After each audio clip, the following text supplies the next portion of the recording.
Hello everyone, welcome to GATE academy.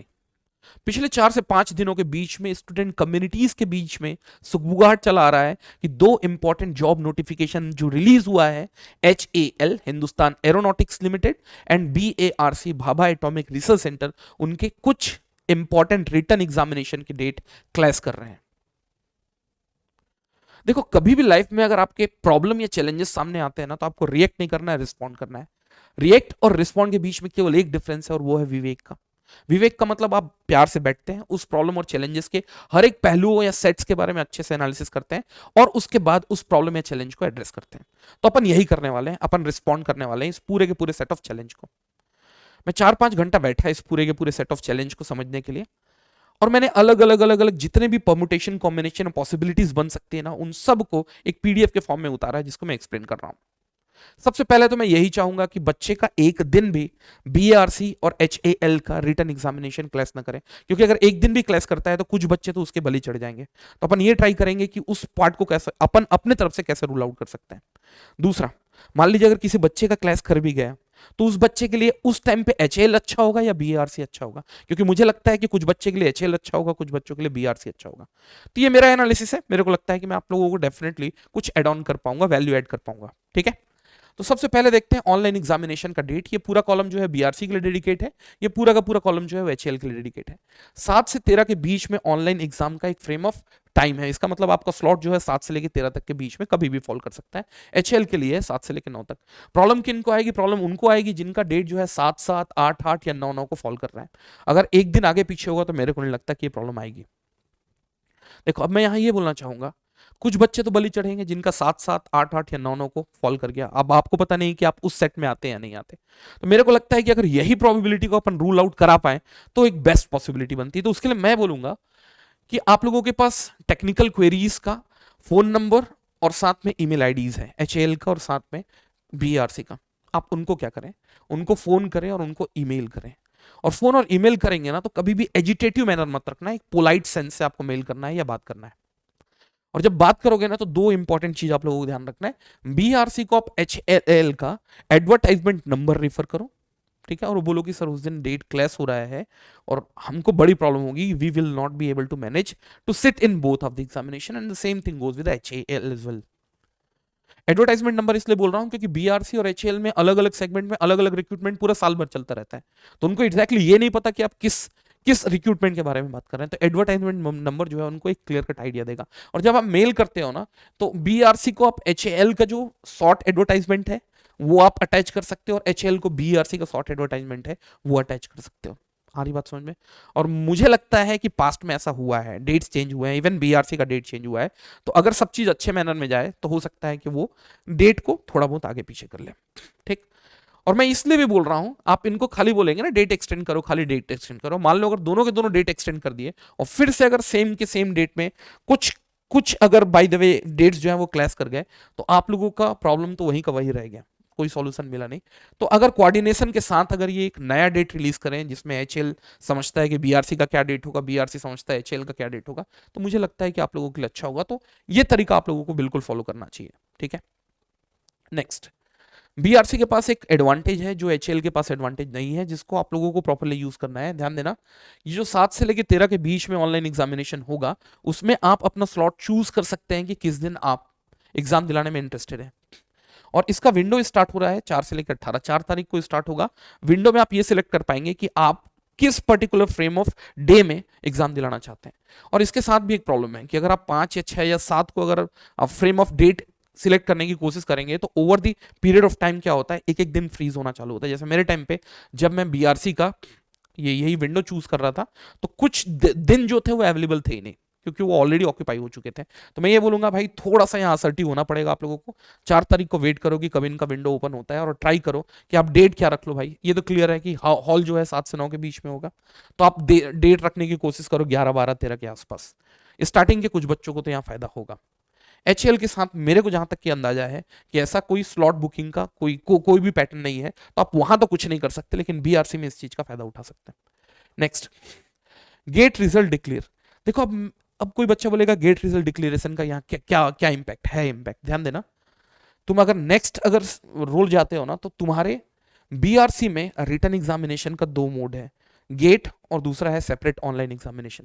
अगर तुम्हारा rank बहुत अच्छा आ गया, रैंक अगर 200-300 के अंदर आ गया, तो तुमको रिटन एग्जामिनेशन देने की नीड नहीं है। तुम्हारे 200-300-400 रैंक के लिए वो डायरेक्ट तुमको कॉल करेंगे रिटन इंटरव्यू एग्जामिनेशन के लिए। तो उस कंडीशन में उन बच्चों को फिर सीधे सीधे एचएएल की तरफ जाना है। अगर मान लो क्लैश हुआ तो आंख बंद करके एचएएल की तरफ जाओ। क्यों? क्योंकि गेट के थ्रू तो तुमको वैसे ही कॉल आने जा रहा है। और ध्यान देना, तुमने रिटन एग्जामिनेशन के थ्रू अपना फर्स्ट स्टेज क्रॉस किया है या गेट के थ्रू अपना फर्स्ट स्टेज क्रॉस किया है, बीआरसी में इसका कोई डिफरेंशिएशन नहीं है।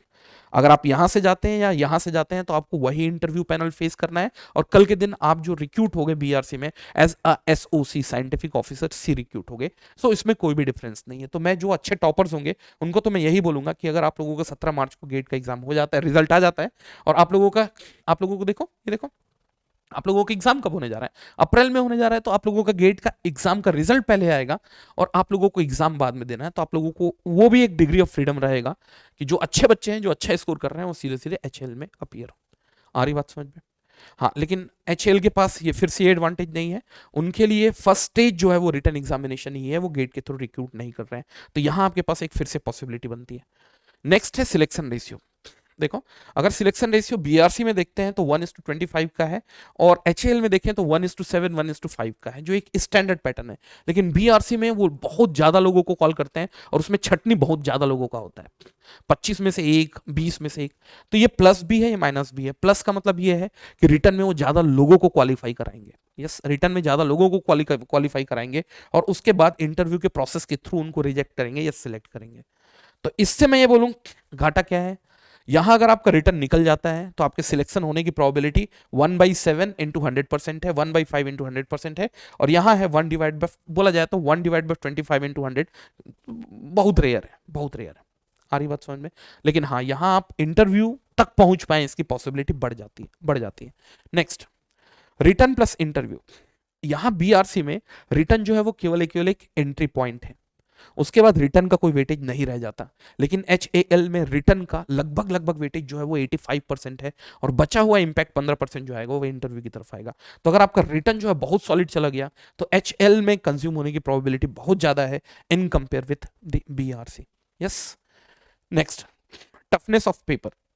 तो बीआरसी का जो पेपर होगा वो लगभग गेट लेवल का होगा, न्यूमेरिकल्स उसी रेंज के आएंगे, थ्योरीज भी अच्छे थॉट प्रोवोकिंग होंगे। तो जिनका गेट में देखो अच्छा स्कोर आ रहा है या फिर गेट में अच्छा स्कोर नहीं आ रहा है, लेकिन रिटर्न एग्जामिनेशन जो बीच में आप मॉक टेस्ट वगैरह दिलाए होंगे बहुत अच्छा आ रहा है, तो इसका मतलब आप कहीं ना कहीं इस सेगमेंट ऑफ एग्जाम में ज्यादा अच्छा करने जा रहे हैं।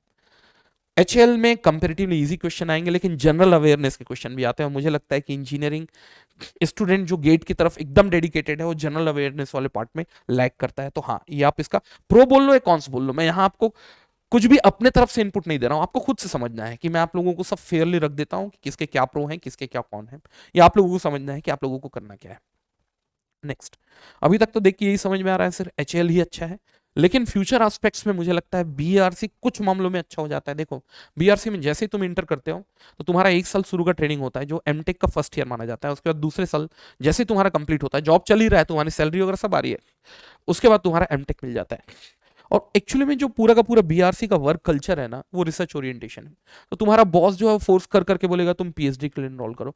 तुमको तो कई बार ये कंफ्यूजन होने लगेगा कि तुम जॉब करने आए हो कि पढ़ाई करने आ रहे हो। तो एक्चुअली में तुम्हारा वैल्यू एडिशन भी बढ़ता जा रहा है कि तुम बीटेक करके गए थे, वहां एमटेक तो करोगे ही करोगे, मिनिमल एमटेक करा देंगे 2 साल के अंदर, उसके बाद तुमको पीएचडी के लिए भी एनरोल कर देंगे। बट एचएएल में तुमको ये कल्चर नहीं देखने को मिलेगा।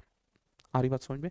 तो अब ये देखना है तुमको तुम्हारे लिए क्या इंपॉर्टेंट है। सैलरी, स्टार्टिंग सैलरी जो है वो 8 लाख रुपए के आसपास मानता हूं मैं बीआरसी का, और इसका 12 लाख के आसपास मानता हूं। तो मैं बोल सकता हूं कि इनिशियल फेज में थोड़ा सा एचएएल जो है वो सुपीरियर साइड जा रहा है।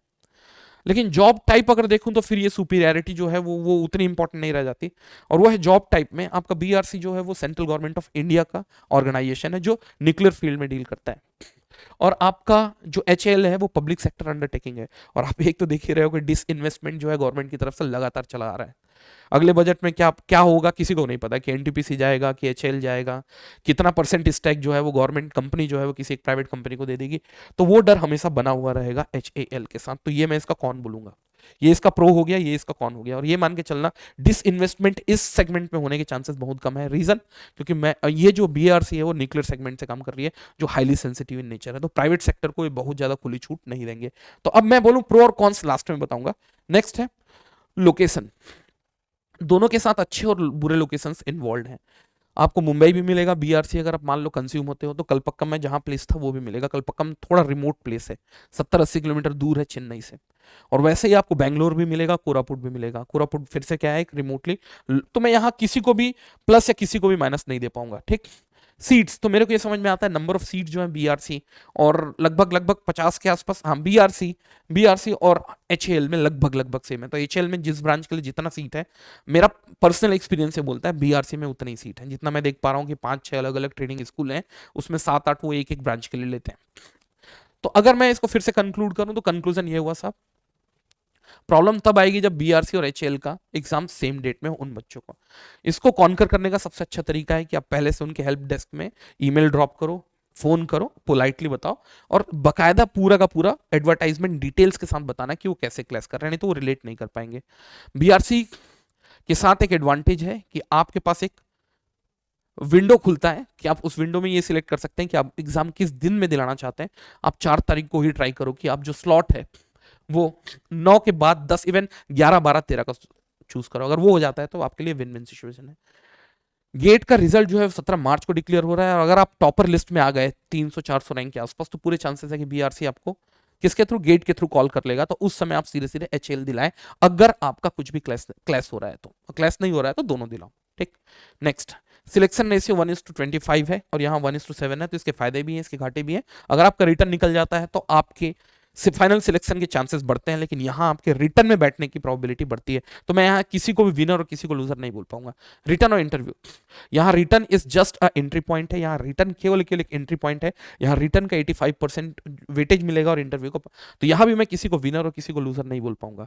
मान लीजिए अगर कोई बच्चा अगर पुअर परफॉर्म भी गया और रिटर्न से अगर केवल केवल पास हुआ और इंटरव्यू में अच्छा परफॉर्म कर गया, बीआरसी में रिक्रूट हो जाएगा। लेकिन अगर रिटर्न अगर आपका खराब गया और अगर आप थ्रू कर भी गए हैं, तो आपके इंटरव्यू का एक ह्यूज इंपैक्ट नहीं देखने को मिलेगा।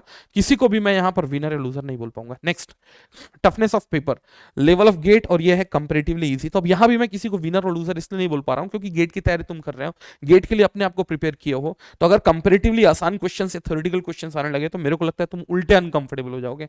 और साथ में जनरल अवेयरनेस का भी एक केस बनता है यहाँ पर, यहाँ भी किसी को लूजर और गेनर नहीं बोल पाऊंगा। नेक्स्ट, एमटेक प्लस पीएचडी, कल के दिन तुम्हारा जो बॉस है वो तुमको फोर्स कर रहा है पीएचडी करने के लिए, ये चीजें तुमको यहाँ नहीं मिलेगी। क्यों? क्योंकि ये पब्लिक सेक्टर अंडरटेकिंग है, इनको अपने प्रॉफिट्स दिखाने होते हैं, बीआरसी को अपने प्रॉफिट्स नहीं दिखाने होते। तो उस समय मेरे को लगता है कि यहाँ आपका बीआरसी जो है वो क्लियर विनर है।